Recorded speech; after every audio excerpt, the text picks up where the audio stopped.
বিসমিল্লাহির রহমানির রহিম। পরম করুণাময় ও অসীম দয়ালু আল্লাহর নামে শুরু।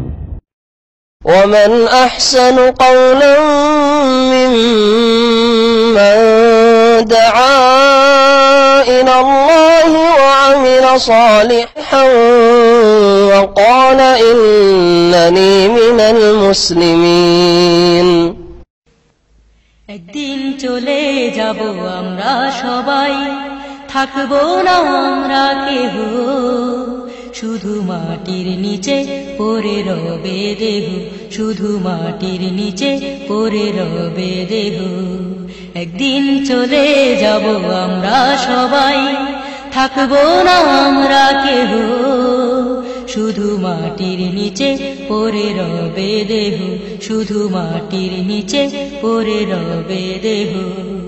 যতই হরতাল মিছিল করো, যতই করো প্রতিবাদ, একদিন সবাইকে নিতে হবে মৃত্যুর স্বাদ। যতই হরতাল মিছিল করো, যতই করো প্রতিবাদ, একদিন সবাইকে নিতে হবে মৃত্যুর স্বাদ। পৃথিবীটা কিছু নয় মায়ারি খেলা, পৃথিবী শুধুই মোহ। একদিন চলে যাব আমরা সবাই, থাকবো না আমরা কেহ, শুধু মাটির নিচে পড়ে রবে দেহ, শুধু মাটির নিচে পড়ে রবে দেহ। একদিন চলে যাব আমরা সবাই, থাকবো না আমরা কেহ, শুধু মাটির নিচে পড়ে রবে দেহ, শুধু মাটির নিচে পড়ে রবে দেহ। تبارك الذي جعل في السماء بروجا وجعل فيها سراجا وقمرا منيرا وهو الذي جعل الليل والنهار خلفة لمن أراد أن يذكر أو أراد شكورا وعباد الرحمن الذين يمشون على الأرض هونا وإذا خاطبهم الجاهلون قالوا سلاما والذين يبيتون لربهم سجدا وقياما والذين يقولون ربنا اصرف عنا عذاب جهنم إن عذابها كان غراما إنها ساءت مستقرا ومقاما والذين إذا أنفقوا لم يسرفوا ولم يقتروا وكان بين ذلك قواما والذين لا يدعون مع الله إلها آخر ولا يقتلون النفس التي حرم الله إلا بالحق ولا يقتلون النفس التي حرم الله إلا بالحق ولا يزنون ومن يفعل ذلك يلقى أثاما يضاعف له العذاب يوم القيامة ويخلد فيه مهانا إلا من تاب وآمن وعمل عملا صالحا فأولئك يبدل الله سيئاتهم حسنات وكان الله غفورا رحيما.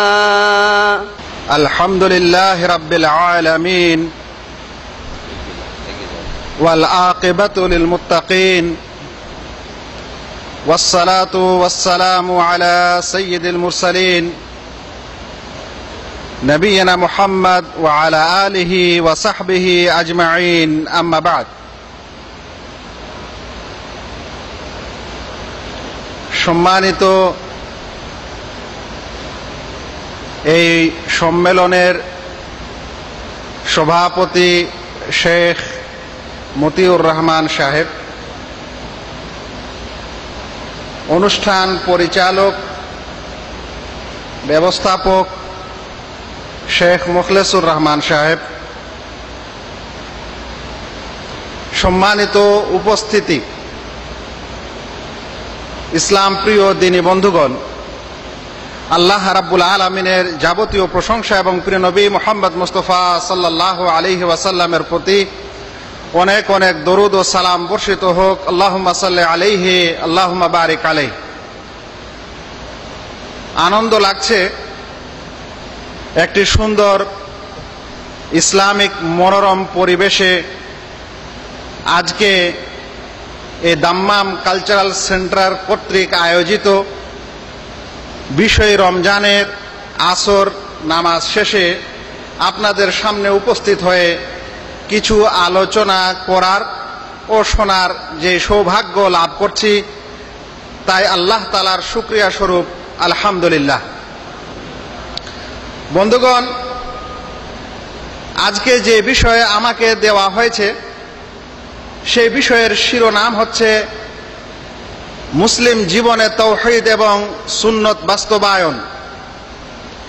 খুবই গুরুত্বপূর্ণ বিষয়, খুবই ইম্পর্টেন্ট বিষয়। আমি কতখানি এই বিষয়ের হক আদায় করতে পারবো জানি না, তবে প্রায় ঘন্টাখানেক আপনাদের সামনে এই বিষয়ের সম্পর্কে যথাসাধ্য আলোচনা করার চেষ্টা করব। আল্লাহ তাআলার কাছে দোয়া করি আল্লাহ যেন আমাকে স্বয়ং সে সকল বিষয়ের প্রতি আমল করার এবং আপনাদের সকলকে আমল করার তৌফিক দান করেন, আমিন। বন্ধুগণ, আমরা যখন তাওহীদ ও সুন্নতের বাস্তবায়ন সম্পর্কে আলোচনা করতে যাচ্ছি, তখন অবশ্যই যদি আমরা তাওহীদকেই না বুঝি বা না জানি, তাহলে তাওহীদের বাস্তবায়ন কিভাবে হবে সেটা অসম্ভব বা সেটা হতে পারে না। সেই কারণে সর্বপ্রথমে আমাদেরকে চিনতে হবে তাওহীদ কি। কিন্তু কখনো শুনেছেন কি, দেশের হয়তো খুব বড় বড় মহফিলে উপস্থিত হয়েছেন, এমন বক্তার মহফিলে উপস্থিত হয়েছেন যারা 40-50 হাজার টাকা শুধু 2 ঘন্টা বক্তৃতার জন্যই নিয়ে থাকেন। এরকম বক্তৃতা এবং এরকম বক্তার মহফিলে কোনোদিন তাওহীদের আলোচনা শুনেছেন কি? আপনারা এরকম মানুষের কাছেও তাওহীদের আলোচনা শুনেছেন কি যারা গ্রামে গঞ্জে হাঁড়ি পাতিল এবং অনেক কিছু নিয়ে ঘোরাফেরা করে, মানুষকে দিনের অনেক কিছুই নাকি শিক্ষা দিয়ে থাকে? সেই সকল লোকেরা কোনোদিন আপনাদেরকে তাওহীদের 1 ঘন্টা আলোচনা শুনিয়েছে কি? আমি আপনাদেরকে আরো প্রশ্ন করতে চাই, যারা ইসলামের অনেক কিছু বাদ দিয়েই বিশেষ করে কিভাবে দেশে একটি ইসলামিক রাষ্ট্র তৈরি হবে, ইসলামিক দেশ কিভাবে তৈরি হবে, দেশে কিভাবে শাসন চলবে, এরকম মানুষের মুখেও কোনোদিন তাওহীদের আলোচনা শুনেছেন কি? আপনারা দেশে খুব নন্দিত বই, গ্রামে গঞ্জের প্রত্যেকটি ঘরে যেটা পাওয়া যায়, প্রত্যেক মসজিদে যে সকল বই পুস্তক পাওয়া যায়, অনেক সময় বিবাহের সময়ও মানুষ হাদিয়া দিয়ে থাকে, এরকম বেহেশতি জওয়ারে তাওহীদের আলোচনা শুনেছেন কি? কোরআনের যেখানে রাখা হয় সেই স্থানে সেই রাহালে যখন ফাজাইলে আমলকে দেখতে পান, সেখানে তাওহীদের কোনো আলোচনা দেখতে পান কি? আপনারা খুবই নন্দিত বই, গ্রামের অনেক বুঝ ও অবুঝ সকলেই যে বইটিকে নিয়ে থাকে এবং অনেকে নিজের বাড়িতে পড়াশোনার জন্য নিয়মিত একটা রুটিন করে থাকে, সেরকম মকসুদুল মুমিনেও এই তাওহীদের আলোচনা দেখেছেন কি? জি না, দেখা যায় না। আপনারা যদি তাওহীদের এই আলোচনা জানতে চান বা দেখতে চান, তাহলে সৌদি আরবের মাটি থেকেই, এখানকার আলেম ওলামা থেকেই এবং এখানকার স্কুল ও কলেজ থেকে যারা পড়াশোনা করেন, এখানকার ইউনিভার্সিটি থেকে যারা পড়াশোনা করে বের হন, এরকম সন্তানেরা, এরকম আলেমেরাই কিন্তু দেশে দেখা যায় তাওহীদের আলোচনা করে এবং তাওহীদ সম্পর্কে মানুষকে সচেতন করে। নচেত দেখা যায় না। বন্ধুগণ, এটি একটি এমন বিষয় যেই বিষয়ের কারণে আল্লাহ রাব্বুল আলামিন এই আকাশ এবং জমিনকে সৃষ্টি করেছেন, এটি এমন একটি বিষয় যেই বিষয়ের কারণে আল্লাহ রাব্বুল আলামিন মানব এবং জিনকে সৃষ্টি করেছেন। এটি একটি এমন বিষয় যে কারণে আল্লাহ রাব্বুল আলামিন পৃথিবীতে যুগে যুগে নবী এবং রাসূল প্রেরণ করেছেন। আমরা সেই বিষয়ে তাওহীদের সম্পর্কে আলোচনা শুনতে যাচ্ছি। বন্ধুগণ, তাওহীদের কিছু আলোচনা যদি কিছু বইতে খুঁজে পাওয়ার চেষ্টাও করেন, তবে দুর্ভাগ্যবশত এতটুকুই পাওয়া যায় যে তাওহীদ মানে হচ্ছে আল্লাহ তাআলাকে বিশ্বাস করা বা আল্লাহ তাআলাকে এক বলে স্বীকার করা, এটাই পাওয়া যায়। আমি আপনাদেরকে এ সম্পর্কে অনেক কিছু বই পুস্তক থেকে শোনাতে চাচ্ছি না। আমি একটি খুব খোঁজে কষ্ট করে একজন বিশেষ লেখক, যেই লেখক বিশেষ এক সমাজ ও মহলে সমাদৃত এবং খুবই সম্মানিত, অনেকেই বাংলাদেশের যারা শিক্ষিত সমাজ ইনাকে চিনেন, তার একটি বই খুঁজে পেলাম, যিনি বইটির নাম দিয়েছেন তাওহীদের তত্ত্বকথা। তাওহীদের তত্ত্বকথা, তিনি মারা গেছেন, আল্লাহ তার উপর রহম করুক, মাওলানা মুহাম্মদ আব্দুর রহিম সাহেব। তিনিও একটি তাওহীদের বই লিখেছেন। আমি এই কারণে বইটি নিয়ে এসেছি যে লেখক একটু প্রাচীন, বিগত হয়ে গেছেন, গত হয়ে গেছেন, এবং তিনি তাওহীদের তত্ত্বকথায় যখন এই তাওহীদের বর্ণনা লিখতে যান, তখন লিখছেন যে ইসলামী পরিভাষায় তাওহীদ বলিতে বুঝায় সৃষ্টিকর্তাকে এক ও অদ্বিতীয় রূপে বিশ্বাস করা। অতঃপর বলছেন, নিখিল সৃষ্টি জগতে যাহা কিছু আছে, চন্দ্র সূর্য গ্রহ নক্ষত্র হইতে শুরু করিয়া পৃথিবীর সকল প্রকার জীবজন্তু বস্তু ও মানুষ, এই সব কিছুকে সৃষ্টি করিয়াছেন যে মহান শক্তিমান সত্তা, তিনি এক, কোন দিক দিয়াই তাহার কোনো শরিক নেই। ইসলামের পরিভাষায় তিনি হলেন আল্লাহ তাআলা। তাহলে কি বোঝা যাচ্ছে যে তাওহীদ কাকে বলে? এরকম বড় বড় লেখক বা সম্মানিত লেখক, যাকে দেশের পণ্ডিত মনে করা হয়, গবেষক মনে করা হয়, চিন্তাবিদ মনে করা হয়, এরকম যে কোনো চিন্তাবিদের বই থেকে যদি আপনি তাওহীদের সংজ্ঞা নিতে চান, তাহলে এই সংজ্ঞায় পাওয়া যায় যে বিশ্বাস করা আল্লাহ বলে কেউ আছেন, আল্লাহ তাআলার প্রতি বিশ্বাস করা, এবং তিনি এক ও অদ্বিতীয়, এটাকেই তাওহীদ বলা হয়। বন্ধুগণ, যদি এটাই তাওহীদ হতো, তাহলে মক্কার মুশরিকরা কি মুওয়াহহিদ ছিল না? মক্কার মুশরিকরা কি বিশ্বাস করতো না যে আল্লাহ বলে কেউ আছে? মক্কার মুশরিকরা কি বিশ্বাস করতো না যে আল্লাহ তাআলাই আমাদের সৃষ্টিকর্তা এবং রুজিদাতা? মহান আল্লাহ রাব্বুল আলামিন বলছেন যে লাইন সাআলতাহুম মান খালাকাস সামাওয়াতি ওয়াল আরদ, যদি তাদের জিজ্ঞাসা করো আকাশ এবং জমিনকে কে সৃষ্টি করেছে, তাহলে তারা অবশ্যই বলবে যে আল্লাহ রাব্বুল আলামিন সৃষ্টি করেছেন। তাহলে মক্কার মুশরিকরাও এটা বিশ্বাস করতে যে আকাশ এবং জমিনের সৃষ্টিকর্তা মহান আল্লাহ তাআলা। তাহলে কি তারা মুওয়াহহিদ হয়ে গেছিল? হতে পারেনি।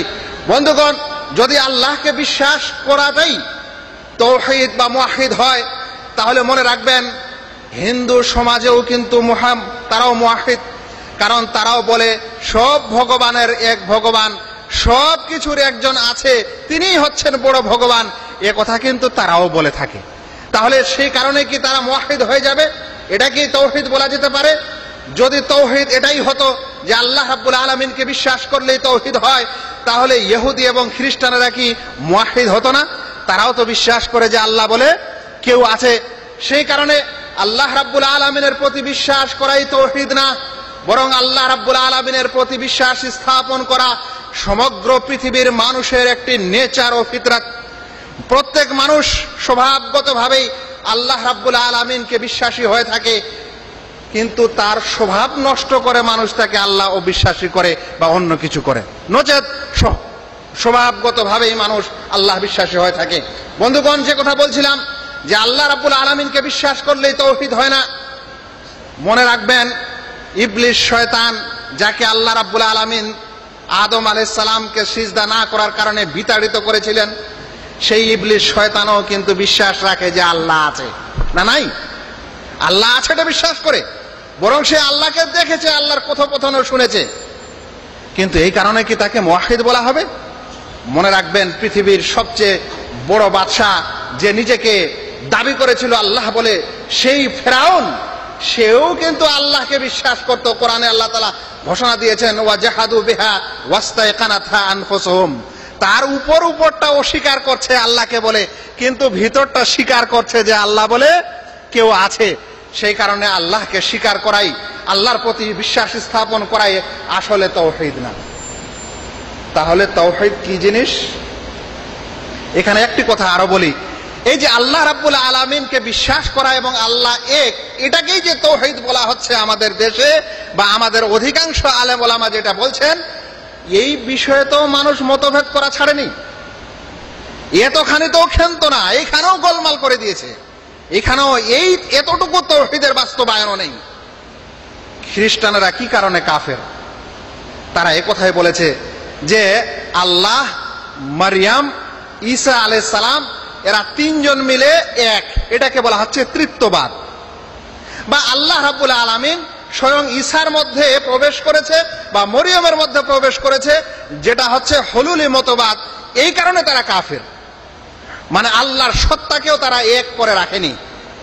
আপনি আশ্চর্য হবেন, আমাদের মুসলিম সমাজের অনেকেও কিন্তু আল্লাহ রাব্বুল আলামিনকে এক বলে বিশ্বাস করার পরে এক করে রাখেনি। যদি আপনাদেরকে জিজ্ঞাসা করা হয়, আপনারা কি এটা কোনোদিন শুনেননি যে প্রিয় নবী মুহাম্মদ মুস্তাফা সাল্লাল্লাহু আলাইহি ওয়াসাল্লামকে অনেকেই বলে থাকে যে আল্লাহর নূরের তৈরি? বলে না? আবার এই লোকেরাই মতভেদ করেছে যে আল্লাহর জাতি নূরের তৈরি না আল্লাহর সিফাতে নূরের তৈরি। যেই নূরেরই হোক, আল্লাহর নূরের তৈরি যদি আমরা নবী করিম সাল্লাল্লাহু আলাইহি সাল্লামকে বিশ্বাস করি, তাহলে আল্লাহর জাত ও সত্তা কি আর এক থাকলো? আজ যদি আপনাকে বলা হয় যে এই কাগজটা থেকে এই কাগজটা তৈরি, তাহলে যে দ্বিতীয় কাগজটি হলো সেটা কোন কাগজের অংশ হলো? প্রথম কাগজেরই অংশ হলো না? তাহলে যদি আল্লাহর নূর থেকে নবী মুহাম্মদ সাল্লাল্লাহু আলাইহি সাল্লাম তৈরি হন, তাহলে আল্লাহর সত্তা থেকে কে তৈরি হলেন? আমাদের নবী সাল্লাল্লাহু আলাইহি সাল্লাম। আর তারা বলছেন ওই নবীর নূর থেকে সমগ্র জগৎ তৈরি। তাহলে আল্লাহ রাব্বুল আলামিনের সত্তা কি আর এক থাকলো? অথচ আল্লাহ রাব্বুল আলামিন ঘোষণা দিচ্ছেন, কুল হু আল্লাহু আহাদ, বলে দাও আল্লাহ এক, লাম ইয়ালিদ ওয়া লাম ইউলাদ, আল্লাহুস সামাদ, লাম ইয়ালিদ ওয়া লাম ইউলাদ। আল্লাহ কারো মুখাপেক্ষী না এবং আল্লাহ কাউকে জন্ম দেননি, আল্লাহ থেকেও কেউ জন্ম নেয়নি, তিনি এক লা শারীকা লাহ। অতঃপর সেই বিষয়তেও আমাদের অনেকেই আল্লাহকে অংশী করে থাকে। এই বিষয়ের সবচেয়ে বড় বিড়ম্বনা হলো এই যে যখন কোনো মানুষ বলবে আল্লাহর নূরে মুহাম্মদ সাল্লাল্লাহু আলাইহি সাল্লাম তৈরি আর মুহাম্মদের নূরে সারা জগৎ তৈরি, তাহলে কুকুর বিড়াল কার তৈরি? নাউজুবিল্লাহ, নোংরা মাটি, নোংরা অমুক তমুক, এগুলো কার তৈরি? এখানে যা কিছু যন্ত্রপাতি, বই পুস্তক, আপনারা আমরা কার তৈরি? আল্লাহর নূরের তৈরি। এটাই কি আল্লাহ তাআলার সম্মান? এটাই কি নবী মুহাম্মদ মুস্তাফা সাল্লাল্লাহু আলাইহি সাল্লামের সম্মান? বন্ধুগণ, আমরা জানতে চাচ্ছি তাওহীদ কাকে বলে, তাওহীদ আসলে কি? যেই তাওহীদের বাণী নবী এবং রাসূলগণ যুগে যুগে শুনিয়েছেন, যেই কারণে নবী এবং রাসূলকে প্রেরণ করা হয়েছিল, সেই তাওহীদ কি, তাওহীদ কাকে বলে? তাওহীদের দুটি সংজ্ঞা আমি আপনাদের মাঝে দিতে চাই। একটি খুবই সহজ এবং মনে রাখার জন্য খুব উত্তম, আর একটি একটু ব্যাপক। সেই ব্যাপক তাওহীদের সংজ্ঞাতেই জানবো যে কিভাবে আমাদের তাওহীদে গোলমাল করা হয়েছে এবং তাওহীদের বাস্তবায়নে আমাদের কি ধরনের সমস্যা হয়েছে। তাওহীদের সহজ যেই সংজ্ঞা, সেটি হচ্ছে তাওহীদে উলুহিয়ার সংজ্ঞা।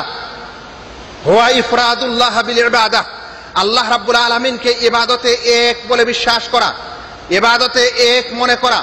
আল্লাহ রাব্বুল আলামিনকে ইবাদতের সময়ে আল্লাহ রাব্বুল আলামিন ছাড়া অন্যের ইবাদত না করা, এটাকেই বলা হচ্ছে তাওহীদ বা তাওহীদের মূল কথা। অর্থাৎ মানুষ একমাত্র আল্লাহর ইবাদত করবে, আল্লাহ ব্যতীত কারো ইবাদত করবে না, কশ্চিন কালো করবে না, কোন প্রকার অল্প স্বল্প বিন্দু মাত্র আল্লাহ ব্যতীত অন্যের ইবাদত করবে না। এটাকেই বলা হচ্ছে তাওহীদে উলুহিয়া বা তাওহীদের মূল কথা। মনে রাখবেন, আল্লাহ রাব্বুল আলামিন যত সব নবী এবং রাসূলকে প্রেরণ করেছিলেন, সমস্ত নবী এবং রাসূলকে এই দাওয়াত দিয়েছিলেন এবং এই কথা আহ্বান করেছিলেন। তাই যখন সালেহ, হুদ, নূহ, শুআয়ব এ সকল নবী তার গোত্রে এবং কওমে আসেন, তখন যেই কথাটি বলেছিলেন সেই বাণীটি আল্লাহ রাব্বুল আলামিন কোরআনে স্পষ্টভাবে বলছেন, ইয়া কওমি ইবুদুল্লাহ মা লাকুম মিন ইলাহিন গায়রুহ। হে আমার কওম, হে আমার সম্প্রদায়, হে আমার জাতি, তোমরা একমাত্র আল্লাহর ইবাদত করো, আল্লাহ ব্যতীত অন্যের ইবাদত করো না, আল্লাহ ছাড়া কোনো সত্য উপাস্য নেই। এই দাওয়াতেই সকল নবী এবং রাসূলগণ দিয়ে গেছেন। সকল নবী এবং রাসূলের দাওয়াতকে আল্লাহ রাব্বুল আলামিন অন্য স্থানে ক্লিয়ার করে বলছেন, ওয়ামা আরসালনা মিন ক্বাবলিকা মির রাসূল ইল্লা নূহি ইলাইহি আন্নাহু লা ইলাহা ইল্লা আনা ফা'বুদুন। আমি তোমার পূর্বে যত রাসূল প্রেরণ করেছি না কেন সকলকে এই আদেশ দিয়েছি যে আমি ব্যতীত কোনো সত্য উপাস্য নেই, তাই তোমরা কেবল আমারই ইবাদত করো, আল্লাহ ব্যতীত অন্যের ইবাদত করো না। প্রিয় নবী মুহাম্মদ মুস্তাফা সাল্লাল্লাহু আলাইহি সাল্লাম যখন এসেছিলেন তখন তার সেই দাওয়াতের মূল কথাই ছিল শাহাদাতু আল্লাহ ইলাহা ইল্লাল্লাহ, যে আল্লাহ ব্যতীত সত্য কোনো উপাস্য নেই, তাই আল্লাহ ব্যতীত সেই সত্য উপাস্যের উপাসনা করতে হবে। এটাই হচ্ছে সকল নবী এবং রাসূলের দাওয়াত, এটাই হচ্ছে তাওহীদের দাওয়াত, এটা হচ্ছে তাওহীদের সার কথা। কিন্তু বন্ধুগণ, তাওহীদের ব্যাপক অর্থটি আমাদের জানতে হবে এবং জেনে জেনে কোন বিষয়ে আমাদের ভুল ত্রুটি আছে সেগুলো থেকে নিরাপদ হতে হবে এবং সেগুলা বর্জন করতে হবে, আর তারপরে তাওহীদ বাস্তবায়ন করার চেষ্টা করতে হবে। মনে রাখবেন, তাওহীদ ব্যাপক অর্থে তাওহীদের তিনটি সংজ্ঞা বা তিনটি দিক আছে, তিনটি ক্ষেত্র আছে। এক নম্বর হচ্ছে, যেই মহান আল্লাহ রাব্বুল আলামিনকে আমরা আল্লাহ বলে স্বীকার করছি, ইলাহ বলে স্বীকার করছি, সেই আল্লাহ রাব্বুল আলামিন হচ্ছেন আমাদের তথা সারা জগতের প্রতিপালক। সেই কথাই সূরা ফাতিহার প্রথম আয়াতেই আমরা পড়ে থাকি, আলহামদুলিল্লাহি রাব্বিল আলামিন। সমস্ত প্রশংসা সেই আল্লাহর, যিনি সারা জগতের প্রতিপালক। আল্লাহ রাব্বুল আলামিনকে তার প্রতিপালক বিষয়ে, তার প্রভুত্বের বিষয়ে এক এবং একক, তার সাথে কেউ অংশী নেই, এটা হচ্ছে তাওহীদের প্রথম কথা বা ব্যাপক অর্থে তাওহীদের প্রথম স্তর। আল্লাহ রাব্বুল আলামিনকে প্রতিপালক হিসাবে এক বলে মনে করা, তাতে অংশী না করা, কথাটার অর্থ কি? একজন বাড়িরও প্রতিপালক হতে পারে, রাব্বুল বাইত এ কথা বলা যেতে পারে আরবিতে। বাড়ির মালিক বা বাড়ির প্রতিপালক, বাড়ির যদি লালন পালনকারী হয় তাহলে সে গার্জিয়ানটা বাড়িতে চুপ করে বসে থাকবে না, তার কিছু কাজ হয়, তার কিছু কাজ আছে, সে বাড়ির দেখাশোনা করবে, বাড়ির যেগুলো সদস্য আছে তাদের যেটা চাহিদা আছে সেটা বড় হওয়ার জন্য, খাওয়া দাওয়ার জন্য, পোশাক পরিচ্ছদের ক্ষেত্রে এ সকল কিছু পূরণ করবে। তারপরেই না আপনি তাকে বাড়ির মালিক বলবেন, না এমনি বসে থাকবে তাকে বাড়ির মালিক বলবেন? আল্লাহ রাব্বুল আলামিন জগতের প্রতিপালক, সারা বিশ্বের প্রতিপালক। এই প্রতিপালক হিসাবে আল্লাহ রাব্বুল আলামিন আমাদের সৃষ্টিকর্তা, এই প্রতিপালক হিসাবে আল্লাহ রাব্বুল আলামিন আমাদের আহারদাতা, প্রতিপালক হিসাবে আল্লাহ রাব্বুল আলামিন আমাদের জীবনদাতা, প্রতিপালক হিসাবে আল্লাহ রাব্বুল আলামিন আমাদের মরণদাতা, প্রতিপালক হিসাবে তিনি সারা জগতের ব্যবস্থাপক এবং নিয়ন্ত্রক, তিনি এই সারা বিশ্ব পরিচালনা করে থাকেন। এই কথাগুলি শুনে অনেকে বলেন যে ভাই এগুলো তো আমরা বিশ্বাস করি, এটাতে কি আর আমাদের কোনো সমস্যা আছে? একটু দেখি তো সমস্যা আছে কিনা। আল্লাহ রাব্বুল আলামিন রুজিদাতা, তিনি আমাদের রিজিক দিয়ে থাকেন, তাই না ভাই? কিন্তু এতটুকু বিশ্বাসে তো আমরা অনেকে শরিক করে থাকি। দেশে এমনও লোক আছে যারা বলে জৌনপুরে যদি রাস্তা দিয়ে হেঁটে যায় তাহলে অনেক ফসল হয়, বলে না? বলে না? তাহলে কোথায় সে ভাবলো যে আল্লাহ তাআলা রুজিদাতা? সে মনে করে এই লোকের মাধ্যমে রুজি বেশি হয়, যদিও ডাইরেক্ট তাকে রুজিদাতা না বলে থাকে, কিন্তু ইনডাইরেক্ট তো বলছে। আর কিছু মানুষ এরকম বিদআতি মানুষ না হওয়ার পরেও আল্লাহ তাআলাকে আসল রুজিদাতা ভাবে না। এখনো কিছু মানুষকে যদি কফিল খরুজ নেহাই লাগিয়ে দেয় তাহলে কফিলের হাত পায়ে ধরে বলে যে না আমার ভিসাটা পুনরায় জারি করে দেন, রিএন্ট্রি ভিসা দেন, আপনি নেহাই খরচ নেহাই এক্সিট দেন না, আমার অনেক বাচ্চা কাচ্চা আছে, আমার বাপ মা আছে, আমার ছেলে পেলে আছে, আমি আছি, কোথায় যাব, কোথায় রুজি পাবো? বলেন তো এটা কি আল্লাহ রাব্বুল আলামিনকে রাজ্জাক বা রুজি দাতা হিসাবে বিশ্বাস করার আলামত এই কথা? ভাই মনে রাখবেন, আল্লাহ রাব্বুল আলামিন আপনার জীবন আসার পূর্বেই আপনার রুজি রোজগার লিখে দিয়েছেন। যেই ফেরেশতা পেটে গর্ভে বাচ্চার যখন রূহ দেওয়া হয় সেই সময় যে কয়েকটি আদেশ লেখা হয় তার মধ্যে হচ্ছে একটি যে তার রুজি রোজগারও লেখা হয়। আপনার বিশ্বাস হবে যে যতদিন আমাকে খরচ নেহাই এখানে দেয়নি ততদিন পর্যন্ত আমার রুজির ব্যবস্থা এখানে ছিল, যখন এটা হয়ে গেল তখন আল্লাহ রাব্বুল আলামিন আমার ব্যবস্থা অন্য জায়গায় করবেন, আমাকে রুজি রোজগারের ব্যাপারে এত কাঁদাকাটি এবং চেঁচাচেঁচি করার কোনো দরকার নেই। আমরা তো মানুষ, আমরা তো রুজি রোজগার করার জন্য বুদ্ধি রাখি, শক্তি রাখি, কিন্তু সমুদ্রের মাছেরা কি, ওদেরকে কে রুজি দিচ্ছে? পশু পাখিকে কে রুজি দিচ্ছে? গরু ছাগলকে কে রুজি দিচ্ছে? এটাই হচ্ছে যে মানুষ আল্লাহ রাব্বুল আলামিনের রুবুবিয়্যাতকে বিশ্বাস করার পরও অনেকেই অবিশ্বাস করে, পরোক্ষভাবে হোক বা প্রত্যক্ষভাবে হোক। বন্ধুগণ, আল্লাহ রাব্বুল আলামিন হচ্ছেন আমাদের জীবনদাতা। তিনি জীবন দিয়ে থাকেন। পৃথিবীর কোন শক্তি আজ পর্যন্ত জীবন তৈরি করতে বা আবিষ্কার করতে পারেনি। সায়েন্স বিজ্ঞানীরা যদি এটা পেরে নিত, তা আমার মনে হয় আর ওরা যতটুকু বিশ্বাস আছে দুনিয়াতে অতটুকু তুলে ফেলে দিত, কিন্তু এটা পারে না। যাই হোক, আল্লাহ রাব্বুল আলামিন জীবনদাতা, এটা রুবুবিয়্যাতের একটি গুণ এবং রুবুবিয়্যাতের একটি বৈশিষ্ট্য। কিন্তু এতেও কি আমরা এই গুণটাকেও কি আমরা মানি, এই বিশ্বাসটাও কি আমরা সঠিকভাবে করি? এখনো বড় পীরের কেসা কাহিনীর বইতে অনেক পাবেন, বুড়ির এক ছেলে বিবাহ করতে যাচ্ছিল, নৌকায় ডুবে মারা গেল পুরা নৌকা। শুনেননি এটা? যে কোনো বড় পীর আব্দুল কাদের জিলানী রাহমাতুল্লাহ আলাইহি তার যে কোনো জীবনে আমাদের দেশের বাংলা বই একটা তুলেন, দেখবেন তার কারামতিতে লেখা আছে এক বুড়ির ছেলের বিবাহের ঘটনা। তারপর বিবাহ দিতে গেল, নদী পার হওয়ার সময় নৌকা ডুবে মারা গেল। এরপর বড় পীর তাকে জীবিত করে দিলেন। তাহলে আমরা আল্লাহ রাব্বুল আলামিনকে রব হিসাবে, প্রতিপালক হিসাবে এককভাবে বিশ্বাস করছি কি? সেটা তো বড় পীর অনেকে বলবেন উনি বেদাতি মানুষ, তার অনুসারীরা সবে বেদাতি। আমরা তো এরকম করি না। কেন? আপনারা কুম্বে এজনির ঘটনা শুনেননি? শাইখে শুনিয়েছেন?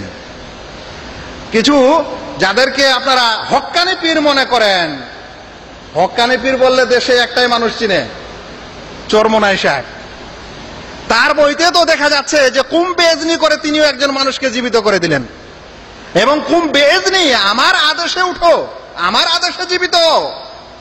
তাহলে কোথায় আল্লাহ রাব্বুল আলামিনকে আমরা রুবুবিয়্যাতে বা আল্লাহ রাব্বুল আলামিনকে এটা বিশ্বাস করছি যে তিনি জীবনদাতা? আমরা তো মনে করছি কিছু মানুষের মধ্যেও এই গুণ বা এই বৈশিষ্ট্য আছে যে আরেকজন মানুষকে জীবিত করতে পারে। নাউজুবিল্লাহ, যদি এই ক্ষমতা কোন মানুষের মধ্যে থাকতো, তাহলে প্রিয় নবী মুহাম্মদ মুস্তাফা সাল্লাল্লাহু আলাইহি ওয়াসাল্লাম তার চাচাকে জীবিত করতেন, যেদিন উহুদের ময়দানে হামজা রাদিয়াল্লাহু তাআলা আনহু শহীদ হয়েছিলেন। তিনি তার মাতাকে জীবিত করতেন, তিনি তার ছেলে ইব্রাহিমকে জীবিত করতেন, যেদিন মরণের পর গোসল দেওয়া হচ্ছিল আর নবী সাল্লাল্লাহু আলাইহি সাল্লামের চোখ থেকে এই রহমতের পানি, রহমতের কান্না ঝরে পড়ছিল।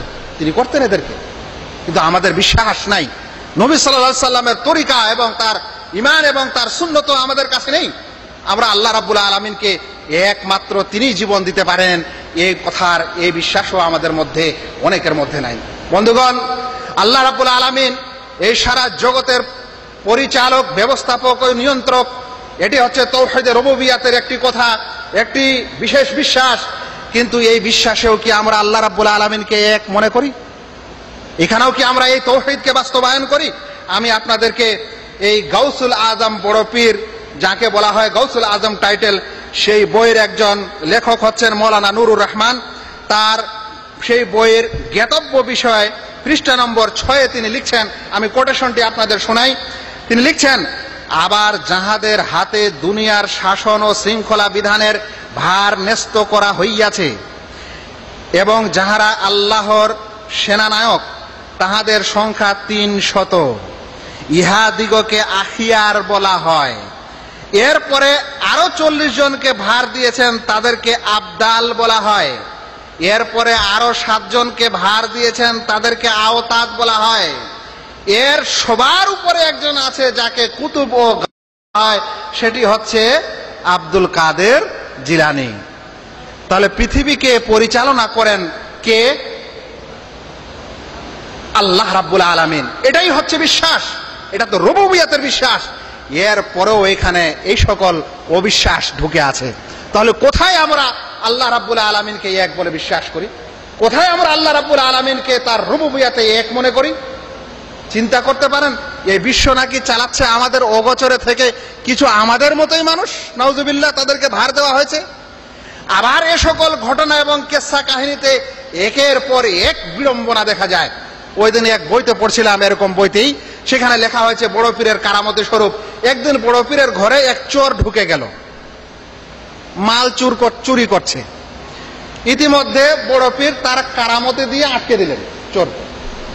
এবার চোর ঘরের কোণে যে বসায় রেখে দিল বন্দি করে, চোর খুব অনুশোচনা করছে যে সকাল হইলে যে আমার কি অবস্থা হইবে, আমার জানেই যাবে, আমার প্রাণেই যাবে, না আমার কি অবস্থা হবে। এরকম শুধু ঘটনা ঘটছিল।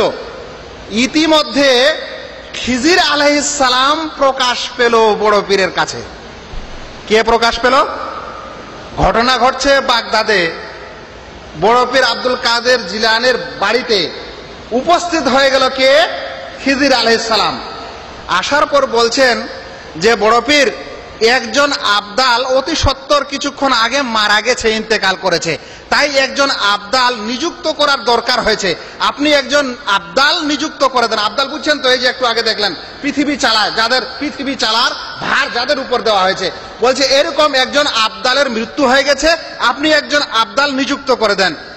তেমনি বড় পীর নিজের এই কারামতির দৃষ্টি চোরের দিকে দিলেন, সঙ্গে সঙ্গে চোর কুতুব পদে উন্নীত হয়ে আবদাল পদে নিযুক্ত করা হলো। সে তাদের চোখের থেকে বেরিয়ে চলে গেল এবং চোখের সামনে থেকে হারিয়ে গেল। বর্তমান যুগের সায়েন্সও ফেল। বাগদাদে বসে এই ঘটনা ঘটছে। খিজির আলাইহিস সালাম আকস্মাত চলে আসতে পারছেন। এই ক্ষমতা আবার খিজির আলাইহিস সালামের কিভাবে হলো? আর কিভাবে বা তিনি বুঝতে পারলেন যে চোর ওখানে ধরা পড়েছে? আবার যেই চোর চুরি করছিল তাকে যদি চোখের জ্যোতির মাধ্যমে আপনি কুতুব বানিয়ে দিতে পারেন, তাহলে মানুষকে কি আর নামাজ রোজা পড়ার দরকার আছে? মানুষকে কি আর কষ্ট সষ্ট করে দরকার আছে? পীরের মুরিদ হলেই হলো। চোর কুতুব পদে উন্নীত হলো, হওয়ার পর সে আবদাল পদে নিয়োগ হলো। বিড়ম্বনা হলো এই যে আবদাল তো একজন মানুষ ছিল, মরার পরও আবদাল হয়েছে, আবার কি দ্বিতীয় মরণ হলো? এইসব কেসা কাহিনী আর এইসব গোজামিল কেসা দিয়ে মানুষের আকীদা এবং মানুষের বিশ্বাস, এমনকি মানুষের রুবুবিয়াতের বিশ্বাসের উপর আঘাত আনা হচ্ছে। এটাই হচ্ছে আমাদের দেশের আসল চিত্র, যেখানে এইভাবে তাওহীদের অবস্থা হয়ে থাকে। বন্ধুগণ, এটা ছিল তাওহীদের রুবুবিয়াত বা তাওহীদের বিষয়ের প্রথম অংশ। যেই অংশে আমাদের দেশে ও শিরক হয়, এই অংশতেও মানুষ শিরক করতে ছাড়ে না। কিন্তু মনে রাখবেন, মক্কার মুশরিকরা এই অংশে শিরক করত না। তাওহীদের রুবুবিয়াতে তাদের শিরক ছিল না। বলতে পারেন থাকতে পারে সামান্য, কিন্তু অধিকাংশই ছিল না। সেই কারণে মুহাম্মদ বিন আব্দুল ওয়াহাব রাহমাতুল্লাহ আলাইহি যখন একটি বই লিখেন, পুস্তিকা লিখেন, ছোট পুস্তিকা, যার নাম হচ্ছে আল কাওয়ায়েদ আল আরবা, 4টি মূলনীতি, সেই 4টি মূলনীতির 4র্থ নম্বর মূলনীতিতে তিনি বলছেন, আন্না মুশরিকিয়া জামানিনা আগলাদু শিরকাম মিনাল আউয়ালিন। আমাদের যুগের মুশরিকরা আগের যুগের মুশরিকদের চাইতে বেশি ভয়ঙ্কর শিরককারী। তারপরে তিনি কারণ স্বরূপ বলছেন, কারণ আমাদের যুগের মুশরিকরা মানে এই সকল লোকেরা সুখ স্বাচ্ছন্দ্যে এবং কষ্টে উভয় সময় শিরক করে। মক্কার মুশরিকরা শুধু কষ্টের সময় শিরক করত। অতঃপর তিনি দলিল স্বরূপ সেখানে উল্লেখ করেছেন যে যখন তারা কোনো নৌকায় কোনো কিস্তিতে সওয়ার করতেন এবং আরোহণ করে কোথাও সফর করতেন, আর বিপদে পড়তো কোনো সমুদ্রের মাছ, সমুদ্রে দরিয়ায়, তখন তারা আল্লাহ রাব্বুল আলামিনকে এক আল্লাহকে ডাকতো। কিন্তু আমরা স্থল পথে থেকে, বাড়ির ভিতরে থেকে, আর সবকিছুতে থাকার পরেও আল্লাহ রাব্বুল আলামিনের এই রুবুবিয়্যাতেও শিরক করতে ছাড়ি না।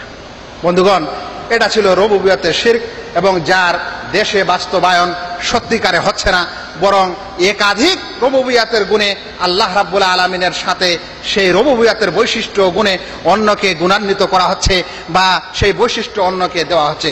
বন্ধুগণ, এবার যেই তাওহীদের দ্বিতীয় প্রেক্ষাপট বা দ্বিতীয় বিষয় বা বলতে পারেন দ্বিতীয় স্তরের সম্পর্কে আলোচনা করতে চাচ্ছি, সেটির নাম হচ্ছে তাওহীদে উলুহিয়্যাহ বা ইবাদত বিষয়ের তাওহীদ। এটি একটি এমন বিষয়, যেই বিষয়ই পৃথিবীর মানুষেরা তাদের নিজের ফিতরত থেকে সরে গিয়ে শিরকে নিমজ্জিত হয়েছিল, শিরক করতে শুরু করেছিল। সেই কারণে আল্লাহ রাব্বুল আলামিন প্রথম যুগ থেকে নবী নূহ আলাইহিস সালাম থেকে নিয়ে নবী মুহাম্মদ মুস্তাফা সাল্লাল্লাহু আলাইহি সাল্লাম পর্যন্ত সকল নবীকে এই আদেশ দিয়েছিলেন যে তোমরা মানুষকে তোমরা তোমাদের সম্প্রদায়কে এই কথাই বলবে যে মানুষেরা যেন আল্লাহ ব্যতীত অন্যের ইবাদত না করে থাকে। এখন মানুষকে যদি আমরা এই তাওহীদ বুঝাতে যাই তাহলে চট করেই প্রশ্ন করে দেয় যে ভাই আমরা তো আল্লাহ ছাড়া অন্যের ইবাদত করি না, আমরা তো আল্লাহ ছাড়া অন্যের ইবাদত করি না, আমরা তো নামাজ রোজা হজ যাকাত আল্লাহর জন্যই করি, তাহলে আমরা তো এই তাওহীদও মানি। এ কথা তারা বিশ্বাস করেন। ভাই তারা তাওহীদের এই কথা এই কারণেই বলে থাকেন যে ইবাদতটা কি জিনিস সেটা তারা বুঝেন না বা বুঝার চেষ্টা করেন না। তারা মনে করেন নামাজ রোজা আর হজ যাকাতই হচ্ছে ইবাদত, আর এগুলা যেহেতু আমরা আল্লাহর জন্য করি তাহলে অন্য আর ইবাদত তো আল্লাহর জন্য করা হলো না। তারা এটা বুঝার চেষ্টা করে না যে কিছু ইবাদত আন্তরিক ইবাদত হয়ে থাকে, কিছু ইবাদত মানুষের অন্তরের মাধ্যমেই হয়ে থাকে, কিছু ইবাদত বিশ্বাসের মাধ্যমে হয়ে থাকে, কিছু ইবাদত অঙ্গ প্রত্যঙ্গের মাধ্যমে হয়ে থাকে, কিছু ইবাদত শরীরের মাধ্যমে হয়ে থাকে, কিছু ইবাদত অর্থের মাধ্যমে হয়ে থাকে, কিছু ইবাদত আবার উভয়ের সমষ্টিগতভাবেও হয়ে থাকে। সেই কারণে প্রথমেই আমাদের সজাগ হতে হবে যে ইবাদত কাকে বলে। যদি আমরা ইবাদতটি বুঝতে পারি তাহলে ইবাদতটি অন্যের জন্য করতে হবে না, করলে সেটা শিরক হয়। তখনই আমরা বাঁচতে পারবো যে শিরক থেকে কিভাবে বাঁচা যায়। তখনই বোঝা যাবে যখন কোনো ভাই ইবাদতকে বুঝবেন, ইবাদতের সংজ্ঞাকে বুঝবেন। ইবাদত কি? ইবনে তাইমিয়া রাহমাতুল্লাহ আলাইহি সংজ্ঞা দিচ্ছেন ইবাদতের সম্পর্কে। তিনি বলছেন হে ইসমুন জামিউন লিকুল্লি মা ইউহিব্বুহুল্লাহ ওয়া ইয়ারদাহ মিনাল আকওয়ালি ওয়াল আমালিল বাতিনাতি ওয়াজ যাহিরা। ইবাদত একটি ব্যাপক অর্থের শব্দ। প্রত্যেক এমন বিষয়কে ইবাদত বলা হয়, সেটা প্রকাশ্য হোক কিংবা অপ্রকাশ্য হোক, আন্তরিক হোক বা প্রকাশ্য হোক, এমন কোথাও কাজ সেটা আন্তরিক হোক বা প্রকাশ্য হোক যাকে আল্লাহ রাব্বুল আলামিন পছন্দ করেন, ভালোবাসেন, এরকম যাবতীয় কাজকর্মকে ইবাদত বলা হয়। জি, আমরা যেগুলো অঙ্গ প্রত্যঙ্গ দ্বারা করি সেটা হচ্ছে প্রকাশ্যের ইবাদত। মানুষ নামাজ পড়তে দাঁড়ায়, সেই সময় আল্লাহু আকবার বলে মুখ দিয়েও সে ইবাদত করছে, হাতগুলো তার ইবাদতের কাজে নিযুক্ত আছে, রাফুল ইয়াদাইন করছে, হাত বাঁধছে, রুকু করছে, সাজদা করছে, তাশাহুদ করছে। এটা হচ্ছে ইবাদতের বাহ্যিক দৃষ্টি বা বাহ্যিক রূপ, যেখানে একজন মানুষ ইবাদতের কিছু বাহ্যিক রূপরেখা সে পালন করে যাচ্ছে। এটাকে বলা হচ্ছে বাহ্যিক দিক বা এটাকে বলা হচ্ছে দৈহিক ইবাদত। বন্ধুগণ, কিছু ইবাদত এমন আছে যেটা আপনার শরীরের হয়তো প্রয়োজন নেই কিন্তু অর্থের প্রয়োজন আছে। আপনি একজন বিশেষ নেশাবের মালিক, তাই আপনাকে যাকাত দিতে হবে, আপনি যাকাত দিচ্ছেন, এটা হচ্ছে ইবাদতে মালিয়া বা আর্থিক ইবাদত। আপনি সাদকা খায়রাত করছেন, এটা হচ্ছে সম্পদের ইবাদত, আপনি সম্পদ দিয়ে ইবাদত করছেন। আর কিছু ইবাদত আছে যেটা আপনার অন্তর দিয়েই করতে হয়, আর সেই ইবাদতগুলি হচ্ছে বড় ইবাদত। বন্ধুগণ, ইবাদতের মধ্যে সবচেয়ে বড় ইবাদত হচ্ছে আল্লাহ রাব্বুল আলামিনের প্রতি বিশ্বাস, নবীগণের প্রতি বিশ্বাস, কিয়ামতের প্রতি বিশ্বাস, আল্লাহ তাআলার যে সকল বই প্রেরণ করেছেন সেগুলোর প্রতি বিশ্বাস, রাসূলগণের প্রতি বিশ্বাস, ভাগ্যের ভালো মন্দের প্রতি বিশ্বাস। এই ইবাদতগুলি মানুষের অন্তর দিয়ে বা অন্তরের সাথে সম্পর্ক, নাকি ভাই? তাই কোনো মানুষ যদি এরকম মনে করে যে না আমরা নামাজ রোজা এটাকেই ইবাদত আর এগুলো ইবাদত না, তাহলে সে ইবাদত অর্থটাই বুঝে না বলে এরকম সমস্যায় আছে। মনে রাখবেন, প্রত্যেক ইবাদতের কিছু বাহ্যিক দৃষ্টি হতে পারে, আবার কিছু অভ্যন্তরীণ ব্যাপার হতে পারে, আন্তরিক বিষয় হতে পারে। ইবাদতের আন্তরিক বিষয়টাই হচ্ছে ইবাদতের বড় বিষয়। তাই ওলামায়ে কেরাম বলেছেন প্রত্যেক ইবাদতের তিনটি রুকুন। এক নম্বর রুকুন হচ্ছে এই যে ব্যক্তি যার ইবাদত করবে, যেই আল্লাহ রাব্বুল আলামিনের ইবাদত করা হবে, সেই আল্লাহ রাব্বুল আলামিনকে ভালোবাসা। ভালোবাসাটা হাত দিয়ে হয় না অন্তর দিয়ে হয়? তাহলে ইবাদতের প্রথম রুকুনই হচ্ছে ভালোবাসা, আল হুব। আর সেই হুব এবং ভালোবাসার সম্পর্ক কার সাথে আছে? অন্তরের সাথে আছে। ইবাদতের দ্বিতীয় রুকুন হচ্ছে আশা। আল্লাহ রাব্বুল আলামিনের ইবাদত করা হয় কিছু আশায়, নেকির আশায়, জান্নাতের আশায়। আশা করাটা অন্তরের কাজ না হাতের কাজ? ইবাদতের তৃতীয় রুকুন হচ্ছে আল্লাহ তাআলাকে ভয় করা। ভয়টা অন্তর দিয়ে হয় না হাত দিয়ে হয়? তাহলে এরকম তিনটি বিষয় বৈশিষ্ট্য যখন কোন একটি কাজে হয় তখন সেটাকে ইবাদত বলা হয়। যেখানে ইবাদত করা হবে কারো, আর তার ভয় অন্তরে থাকবে, তার আশা থাকবে এবং তাকে ভালোবাসা হবে, সেটাই ইবাদত। এখন আমি তাওহীদ উলুহিয়ার বিষয়ে একটি উদাহরণ মাত্র পেশ করতে চাই, তাহলে ইনশাআল্লাহ বিষয়টি পরিষ্কার হবে যে তাওহীদের বাস্তবায়ন আমাদের দেশে কিভাবে হচ্ছে বা কিভাবে হওয়া উচিত। বন্ধুগণ, একজন ব্যক্তি যখন স্পষ্ট শিরক করতে যায়, ধরেন একটি মূর্তির পূজা করতে যাচ্ছে মন্দিরে, আমি এই কারণে এই মন্দিরের মূর্তির পূজাটির কথা নিচ্ছি যে বিশ্বের কোন মুসলমানে বলবে না যে এটা তাওহীদ, বলবে কি এটা শিরক হচ্ছে। বলেন তো, মন্দিরে যখন একজন ব্যক্তি পূজা দিতে যায় তখন তার কোন কাজটি ইবাদত? পূজা দিতে হেঁটে যাচ্ছে ওইটা ইবাদত, গিয়ে নমস্কার দিল ওটা ইবাদত, গিয়ে সাজদা করলো সেটা ইবাদত, তার কাছে আশা করলো সেটা ইবাদত, তার কাছে ভরসা করলো সেটা ইবাদত, তার কাছে মান্ডা মতিচুর পেশ করে নৈকট্য লাভের আশা করলো সেটা ইবাদত, না এর সমষ্টিগত সবকিছু মিলে ইবাদত? আমি আপনাদের বুঝাতে পারছি ভাই? আমি আশা করব একটু উদাহরণটি শুনবেন। একজন মন্দিরে যে ব্যক্তি পূজা করতে গেল, তার কোনো একটি কাজকে ইবাদত বলেন না, তার এই সমস্ত যেগুলো কাজ ঘটছে পূজা করতে গিয়ে শেষ পর্যন্ত সবগুলা সমষ্টিগতভাবে একটি পূজা বা বন্দনা বা ইবাদত হলো, সমষ্টিগতভাবে হলো। এই সমষ্টিগতভাবে পুরোটা হওয়ার পর একটি পূজা বা ইবাদত কার জন্য হলো? আল্লাহর জন্য না মূর্তির জন্য? যদি এই কথা আমরা বুঝতে পারি তাহলে আমি আল্লাহর ওয়াস্তে আপনাদেরকে বলতে চাই, যখন কোন একজন মানুষ দরগাহে যায়, যখন কোন একজন মানুষ মাজারে যায়, তখন সে যেরকম একজন মন্দিরের পূজারি করে সেরকম সেও করে কি করে না একটু শুনেন। যখন একজন মন্দিরের পূজারি মন্দিরে যায় তখন সুন্দর করে স্নান করে নেয়, পাক পবিত্র হয়ে যায়। দরগাহে যারা যায় তারাও তো এরকম করে।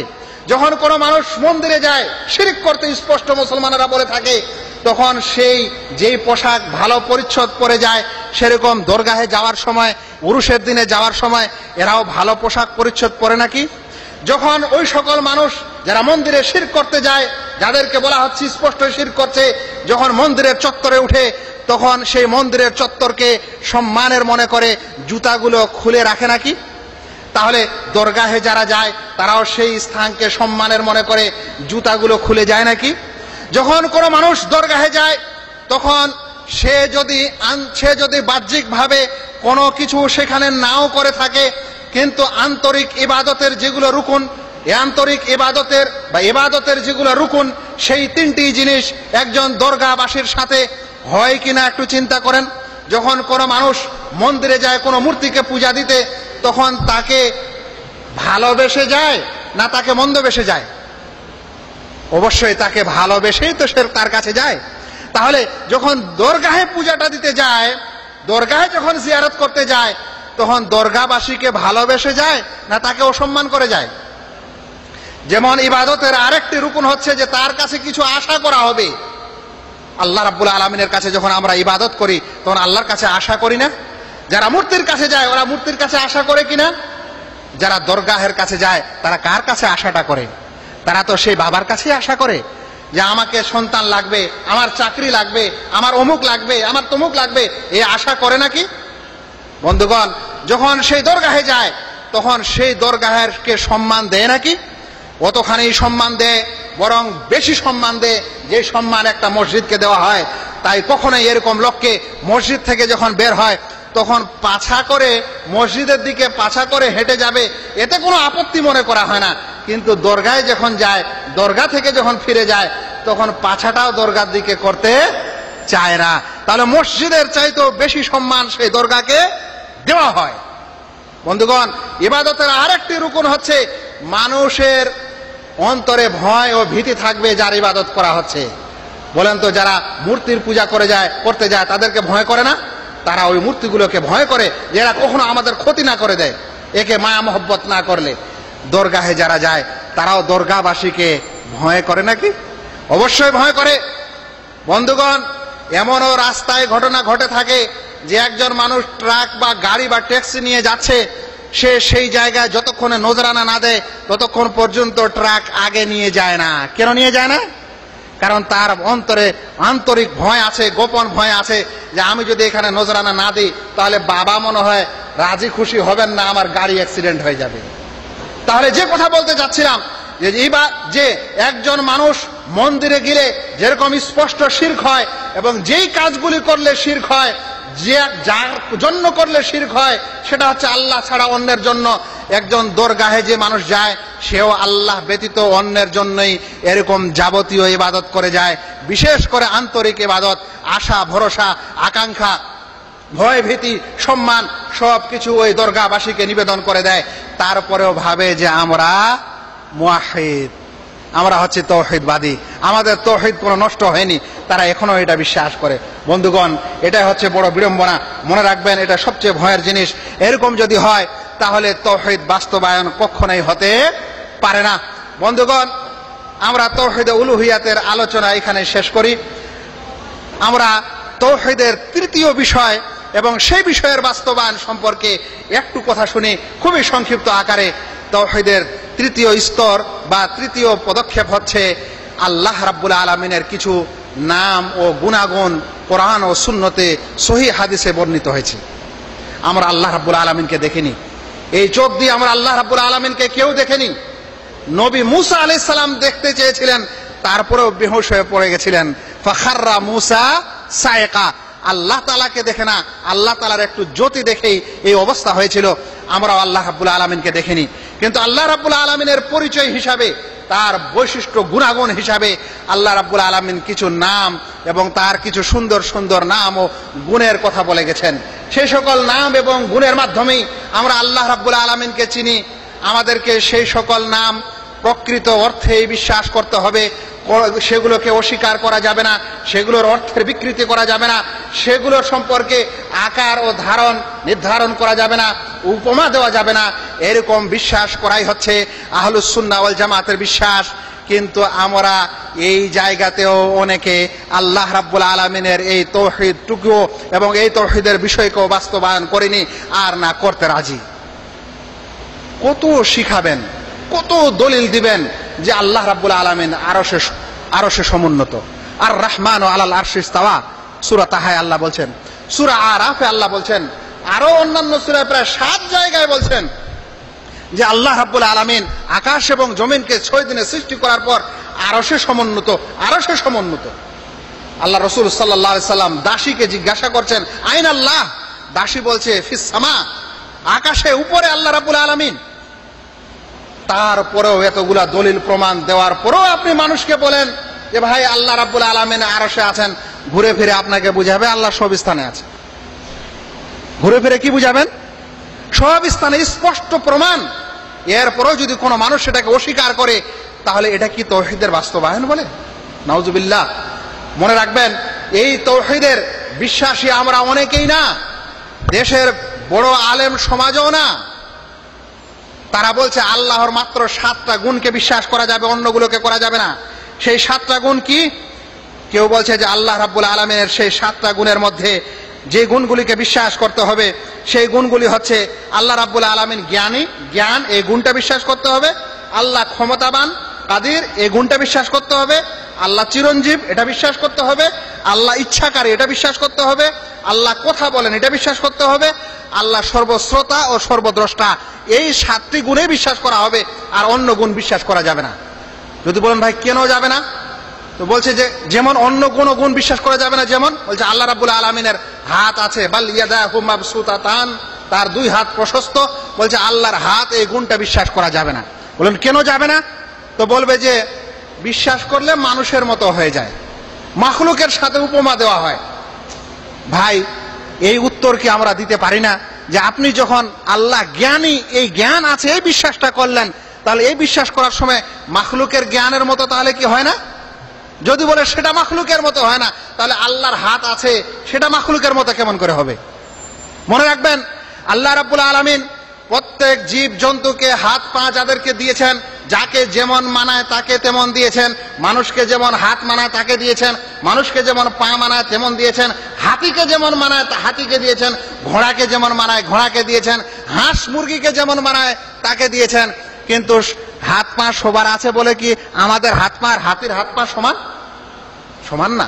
তাই আল্লাহ রাব্বুল আলামিনের যদি চোখ আছে এর প্রমাণ পাই, আল্লাহ রাব্বুল আলামিনের যদি হাত আছে এর প্রমাণ পাই, আল্লাহ রাব্বুল আলামিনের যদি আর কিছু আছে এর প্রমাণ পাই, তাহলে আমরা বিশ্বাস করব এগুলো আছে, কিন্তু এর সদৃশ্য দিব না, এর ধরন গঠন বর্ণনা করব না, মাখলুকের সাথে এর উপমা সৃষ্টি জগতের সাথে দিব না। যাকে যেমন মানিয়েছে আল্লাহ তাকে তেমন দিয়েছেন। আল্লাহর মহিয়ান গরিয়ান সত্তাকে যেমন মানায় তারটা তেমন আছে। আমার আলোচনার সময় আর বেশি না। আমার আলোচনার দ্বিতীয় বিষয় ছিল সুন্নত বাস্তবায়ন। তাওহীদ বাস্তবায়নের সারাংশ এটা বলা যেতে পারে যে আল্লাহ রাব্বুল আলামিনকে এক বিশ্বাস করলেই তাওহীদ হয় না, বরং আল্লাহ রাব্বুল আলামিনকে তার রুবুবিয়াতের যাবতীয় বৈশিষ্ট্যে, আল্লাহ রাব্বুল আলামিনকে তার উলুহিয়াতে, আল্লাহর ইবাদতে, আল্লাহ রাব্বুল আলামিনের তার আসমা ও সিফা, তার নাম এবং গুণাবলীতে একক মনে করা, কাউকে অংশী না করা, শুধু মুখে নয় কর্মে বাস্তবায়ন করাই হচ্ছে প্রকৃত তাওহীদ ও তাওহীদ বাস্তবায়ন করা। এবার আর 10 মিনিট ইনশাআল্লাহ সুন্নত এবং সুন্নতের বাস্তবায়ন সম্পর্কে আলোচনা করব। ইনশাআল্লাহ 10 মিনিট সময় আছে। জি, সুন্নত এবং সুন্নতের বাস্তবায়ন সম্পর্কে আলোচনা করতে হবে, কারণ এটা আমার বিষয়ের দ্বিতীয় বিষয় বা দ্বিতীয় অংশ। প্রথমত সুন্নত কাকে বলে? সুন্নাহ যার শাব্দিক অর্থ হচ্ছে একটা রীতি, একটা নীতি, একটা পথ, একটা পন্থা।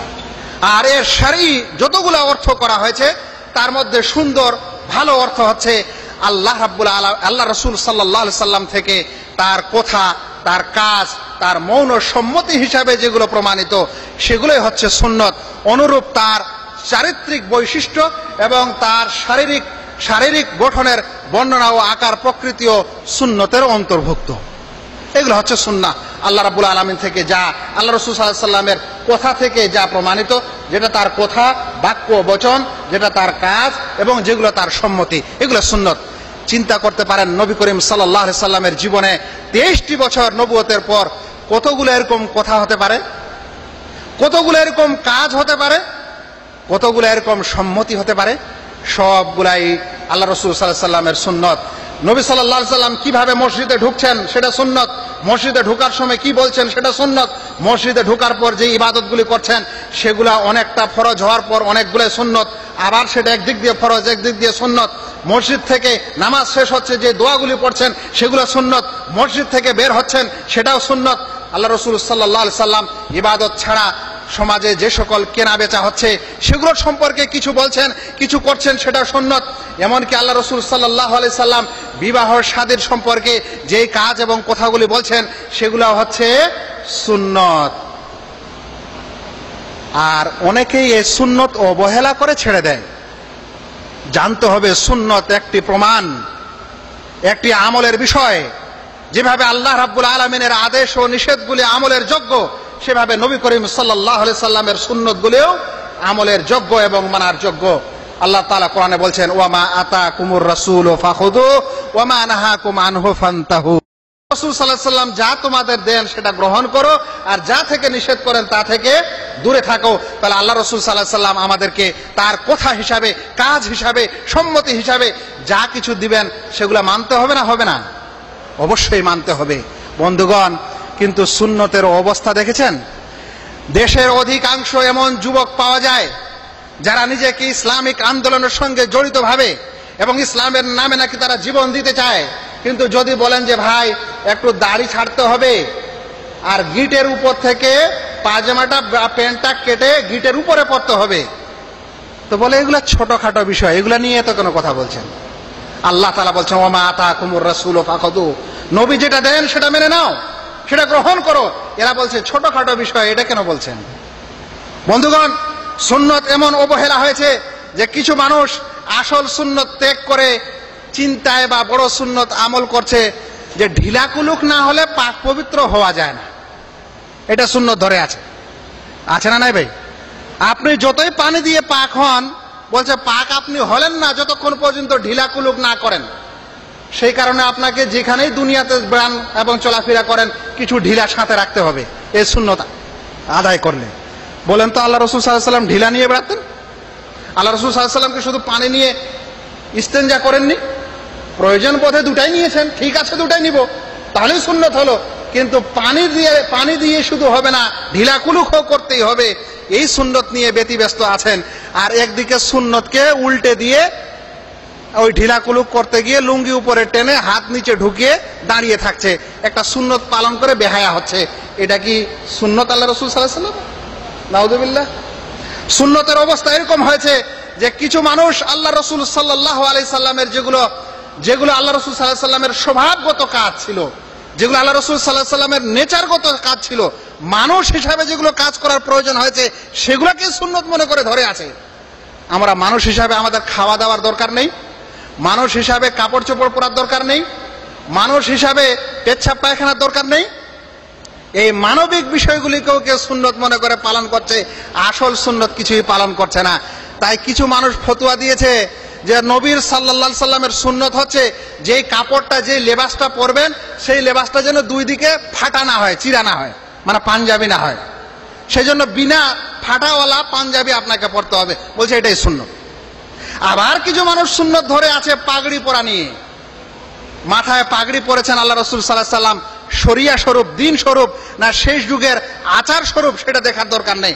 পাগড়ি তো পাগড়ি, পাগড়িতে কয় গজ আপনার লম্বা হতে হবে লেজটা, সেটাও একটা সুন্নতের আন্ডারে নিয়ে এসেছে।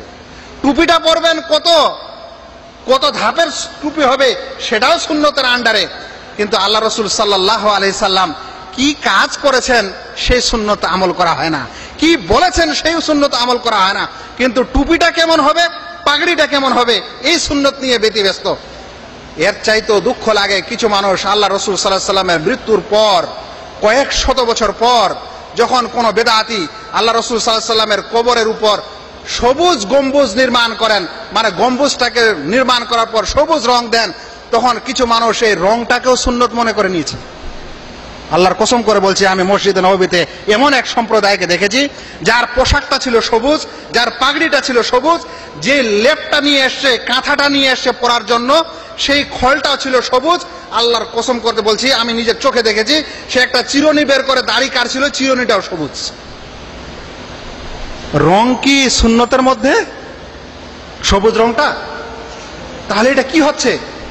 মানুষ আল্লাহ রাসূল সাল্লাল্লাহু আলাইহি সাল্লামের আসল সুন্নাহ ও তরিকা বাদ দিয়ে এরকম রং, টুপি, কাপড় আর যেগুলো সহজ, আল্লাহ রাসূল সাল্লাল্লাহু আলাইহি সাল্লাম দাওয়াত দিতে গেছেন, মার খেয়েছেন, রক্ত বের হয়েছে, এই সুন্নতে কেউ আসতে চায় না। আমাদের ছাত্র ভাইদেরকে যদি বলি যে অমুক ক্যাম্পে একটু যেতে হবে, যে শেখ এমন খারাপ অবস্থা, ওখানে গেলে গাল ছাড়া কিছু শোনা যায় না। ভাই গাল শোনাটাও তো একটা সুন্নাহ, কিন্তু এটা তো নিতে চাচ্ছি না। আমরা অনেকে নিতে চাচ্ছি এই পোশাক পরিচ্ছদ এবং অমুক তমুক মিলে। বন্ধুগণ, আবার এরকম মানুষও আমরা আছি যে সুন্নত আমল হচ্ছে কিনা এটা নিয়ে পড়ে আছি, কিন্তু ফরজ আমলটা করি না। রাফুল ইয়াদাইন লোকটা করলো না নামাজ, এটা নিয়ে বিরাট মাথা ব্যথা হয়ে গেছে, কিন্তু সে নামাজ পড়ে না, এটা নিয়ে কোনো মাথা ব্যথা নেই।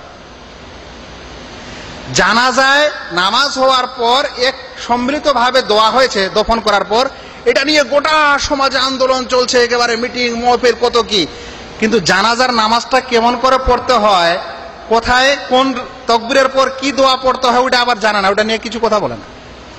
এই হয়ে গেছে সুন্নত এবং সুন্নতের বাস্তবায়ন। আমি আল্লাহ রাব্বুল আলামিনের কাছে এতটুকু দোয়া করব এবং বলার শেষে সারাংশ স্বরূপ বলবো যে ভাই, তাওহীদ যেটা আসল সেটা হচ্ছে আল্লাহ ব্যতীত অন্যের ইবাদত না করা। কিন্তু কিছু মানুষ আল্লাহ ব্যতীত অন্যের ইবাদত না করা এটা তো মেনেছে, আর ও ইবাদতই করতে চায় না। আল্লাহর ছাড়া অন্যের ইবাদত করে না, কিন্তু ইবাদতই করতে চায় না, নামাজই পড়ে না। এটা কেমন তাওহীদ হলো? মুওয়াহ্হিদ ব্যক্তি নামাজ পড়বে না, এটা হতে পারে? মুওয়াহ্হিদ ব্যক্তি চুরি করবে, এটা হতে পারে? মুওয়াহ্হিদ ব্যক্তি ঘুষ খাবে, এটা হতে পারে? সেজন্য আল্লাহকে এক বলার পর আল্লাহর ইবাদত করা, শুধু তারই করা, তার বৈশিষ্ট্যে কাউকে শরীক না করা, তার কাজকর্মে কাউকে অংশী না করা, তার নাম এবং গুণাবলীতে কাউকে অংশী না করা, বাস্তবায়ন করা, এটাই হচ্ছে প্রকৃত তাওহীদ। আর সুন্নাহ প্রিয় নবী মুহাম্মদ মুস্তাফা সাল্লাল্লাহু আলাইহি সাল্লাম থেকে যা প্রমাণিত কথা হিসাবে, কাজ হিসাবে, মৌন সম্মতি হিসাবে, সেগুলোকে সব ক্ষেত্রে সমানভাবে পালন করা, সেটাই হচ্ছে সুন্নাহর বাস্তবায়ন। নচেত কিছুকে মানা, কিছুকে অবহেলা করা, কিছুকে খুঁটিনাটি করা, এটা আসলে সুন্নতের তোয়াক্কা না করা, বরং সুন্নতের বরখেলাপ করে গুনাহগার হওয়া, এবং অনেক ক্ষেত্রে মানুষ এগুলার বিদ্রুপ করলে ইসলাম থেকেও বের হয়ে যেতে পারে। আল্লাহ রাব্বুল আলামিনের কাছে দোয়া করি, আল্লাহ যেন আমাদের প্রত্যেক ভাইকে প্রকৃত তাওহীদ বুঝার ও আমল করা তৌফিক দান করেন। প্রিয় নবী মুহাম্মদ মুস্তাফা সাল্লাল্লাহু আলাইহি সাল্লামের সুন্নতকে মনে প্রাণে ভালোবেসে তা কাজে পরিণত করা তৌফিক দান করেন। ওয়া মা আলাইনা ইল্লাল বালাগ। আসসালামু আলাইকুম ওয়া রাহমাতুল্লাহি ওয়া বারাকাতুহু।